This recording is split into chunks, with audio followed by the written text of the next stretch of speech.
ශ්‍රී Lankan ටීම එක play කරපු matches වලින් අමතක නොවෙනම මැච් එක මොකක්ද? ඔයාට උත්තර කීපයක් තියෙන්න පුළුවන්. හැබැයි ශ්‍රී ලංකන් ටීම එක ක්‍රිකට් ජාතියක් විදියට මුළු ලෝකෙම ප්‍රසිද්ධ වුණේ මොන මැච් එකෙන්ද කියලා අහුවොත් හැමෝටම තියෙන්නේ එක උත්තරේ.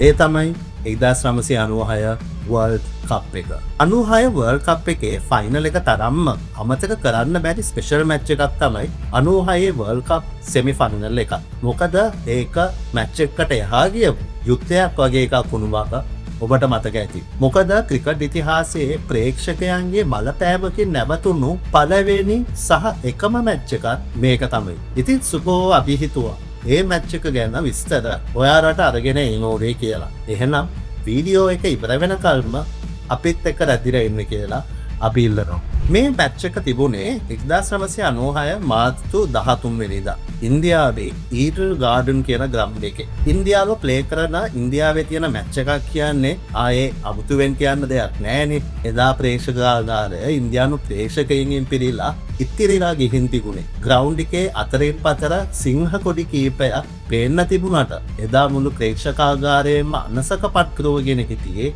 ඉන්දියානුවන්. ඔයාලා දන්නවද මේක තමයි ශ්‍රී ලංකන් ටීම් එක ප්ලේ කරපු පළවෙනි වර්ල්ඩ් කප් සෙමි ෆයිනල් මැච් එක කියලා. ඉතින් මේ තරගයේ කාසිය වාසිය හැරවුණෙත් ඉන්දියන් ටීම් එක පැත්තට.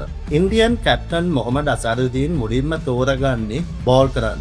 ඊට පස්සේ ඒ තීරණයට උපරිම සාධාරණයක් කරන ඉන්දියන් බෝලර්ස්ලා ශ්‍රී ලංකා ටීම් එකේ විඳපු භයානකම බැට්ස්මන්ලා දෙන්න. ඒ කියන්නේ සනත් සහ කඩු මැච් එක පටන් ගද්දිම අවුට් කරගන්නවා. ඒ වගේම ලකුණු 35ක් වෙද්දී ශ්‍රී ලංකා ටීම් එකේ විකට් 3ක් අරගෙන අන්ත අසරණ තත්වයකට ඇදලා දානවා. ඊට පස්සේ නිති හාදෙක් කොකපුරා බැටිකුත් අරගෙන රවාගේ ග්‍රවුන්ඩ් එකට ආව. කවුද කියලා දැනගන්න වීඩියෝ එකත් එක්ක රැඳිලා ඉන්න. මුළු ලංකාවේම බලාපොරොත්තු වුණ අරවින්ද ද සිල්වා ඔහුගේ ජීවිතයේ ක්‍රියාත්මක කර ඉනින් වලින් වැදගත්ම ඉනිමක් ක්‍රියාත්මක කරන්න පටන් ගත්තා. ඒ රොෂාන් මහනාමත් එක්ක එකතු වෙලා. එතනදී අරවින්ද බෝල්ස් 47කින් රන්ස් 66ක් ගහන. ඒ ඉනිං එකට 4 ඒවා 14ක් ඇතුළත්. දාස් ගානක ඉන්දියන් ක්‍රවුඩ් එකක් මැද්දේ ඉන්දියාවෙම ගහපු ඒ ඉනිං එක සැබෑම ෆියර්ලස් ඉනිං එකක් කියලා අපිට හඳුන්වන්න පුළුවන්. අරවින්දට හොඳ සායක් දෙන රොෂාන් මහනාම් බෝල 101කින් රන්ස් 58ක් ගහලා ශ්‍රී ලංකා ටීම් එකේ ඇන්කර් රෝල් එක ප්ලේ කරනවා. ඒත් අවාසනාවකට ආබාධයක් නිසා ඔහුට ක්‍රීඩාගාරයට යන්න සිද්ධ වෙනවා. ඒ වගේම නායක අර්ජුන රණතුංග බෝල්ස් 42කින් රන්ස් 35ක් ගහනවා. කොහොම හරි ඕවර්ස් 50 ඉවර වෙද්දී ශ්‍රී ලංකන් ටීම් එකේ ස්කෝර් කාඩ් එක සටහන් වෙන්නේ විකට් 8කට ලකුණු 251ක් විදියට. චේසින් ඉනිංග් එක ප්ලේ කරන්න ආපු ඉන්දියන් ටීම් එක ස්ට්‍රෝක් ස්ටාර්ට් එකක් අරගන්නවා. සචින් ටෙන්ඩුල්කර් එයාගේ ටැලන්ට්ස් ඇන්ඩ් එක්ස්පීරියන්ස් සේරම යූස් කරලා මාස්ටර් ක්ලාස් ඉනිංග් එකක් ප්ලේ කරනවා. ලක්ෂයකට වැඩි ඉන්දියන් ඔඩියන්ස් එකේ සද්දේ ඒ වන විට උපරිමයි. මොකද ලකුණු 98ක් වෙනකල් ඉන්දියන් ටීම් එකේ බිඳ වැටලා තිබුණේ එකම එක විකට් එකක් විතරයි. හැබැයි ලකුණු 98 වෙද්දී දෙවෙනි විකට් එක විදියට බෝල 88කින් ලකුණු 65ක් ගාලා හිටපු සචින් අවුට් වෙනවා. එතනින් තමයි ඉන්දියන් ඉනිං එක කඩා වැටෙන්න පටන් ගන්න. ඔයාලා දන්නවද එදා බැට් එකෙන් ෆේලුණු සනත් බෝලෙත් තමන්ගේ කපටි හැකියාවක් පාවිච්චි කරලා ඉන්දියන් බැට්ස්මන්ලව අසරණ කරනවා. ලකුණු 98කට විකට් එකක් විදියට තිබුණු ඉන්දියන් ස්කෝර් කාඩ් එක ඕවර්ස් 34ක් වෙනකොට 120ට විකට් 8ක් වෙනවා. තාම බිස්නස් එක ඔෆ්ලයින් ද සේල්ස් එකක් බලන් ඉඳලා ඇති වෙලාද? අපි දෙන්නම් සොලියුෂන් එකක්. ඩිජිටල් මීඩියා මාකටිං හරියට කරලා බිස්නස් එකේ සේල්ස් දෙගුණ තෙගුණ කරමු. Marketing strategy, graphic designs, reels, short video creation, social media management, Facebook, Instagram, TikTok ad campaigns, Google, YouTube ads මේ ඔක්කොම අපි කරලා දෙන්නම්. සේල්ස් වැඩි කරලා දෙන්නම්. ඔයා චිල් එකේ බිස්නස් එකේ අනිත් වැඩ ටික බලා ගන්න. අපිත් එක්ක කනෙක්ට් වෙන්න පහත අංකවලට කෝල් එකක් හරි WhatsApp මැසේජ් එකක් හරි දාන්න. මෙතනදී තමයි ඉතිහාසයේ මින් පෙර නොවූ දෙයක් වෙන්නේ.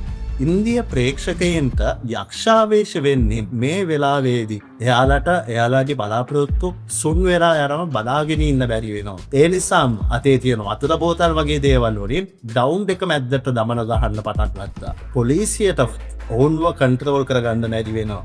අන්තිමේදී ප්‍රේක්ෂකාගාරී ගිනි තියන්නත් ඔවුන් පසුබට වෙන්නේ නැහැ. මේ තත්ත්වය නිසා මැච් රෙෆ්රී විදියට හිටපු ක්ලයිව් ලොයිඩ් තීරණය කරනවා තරගය නවත්තලා ශ්‍රී ලංකා ටීම් එකට ජයග්‍රහණය වෙන්න. හැබැයි ඔයාලා දන්නවද සිද්ධිය වෙලා ටික කාලයකට පස්සේ මේ සිද්ධියට සමාවෙල්ලලා ඉන්දිය ප්‍රේක්ෂකයින් විශාල පිරිසක් අත්සන් කරපු ලියුමක් ඔවුන් නායක අර්ජුන රණතුංගට එවනවා. කොන්න ඔබවයි 96 වරක ෆයිල් එකට යන්න අපේ අයට පුළුවන් වූ. ඒකට පස්සේ මොනවද වුනේ කියන එක අමුතුවෙන් කියන්නව නෑනේ. ඇත්තටම මේක නිකන් තරංගාවලියක් වුණේ නෑ. ත්‍රාසය, භීතිය, පිරණු නිකන් ෆිල්ම් එකක් වගේ එකක්. ඔයාලා හිතන්නේ අපේ ජීවිත කාලය ඇතුලේ ඒ කාලය වගේ සුපිරි මැච් බලන්න අපිට ආයේ පුළුවන් වෙයිද? ඒ දේ කියන්නේ අපේ ටීම් එකේ කොල්ලෝගේ අතේ. ඉතින් ඒ කාලේ වගේම සුන්දර ක්‍රිකට් වසන්තය මේ කාලෙදි ඇති වෙන්න කියලා අපි ප්‍රාර්ථනා කරමු. එහෙනම් ඉතින් අදට අපේ වීඩියෝ එක ඉවරයි. මේ වගේ වීඩියෝස් ටිකටම බලන්න අපිව සබ්ස්ක්‍රයිබ් කරන්න අමතක කරන්න එපා. මොකද මේ වගේ වීඩියෝස් අපි දිගටම ඔයගොල්ලන්ට අරන් එනවා. ඒ විතරක් නෙමෙයි අපි මේවා හදන්නත් ලොකු මහන්සියක් වගේම වියදමක් දත්.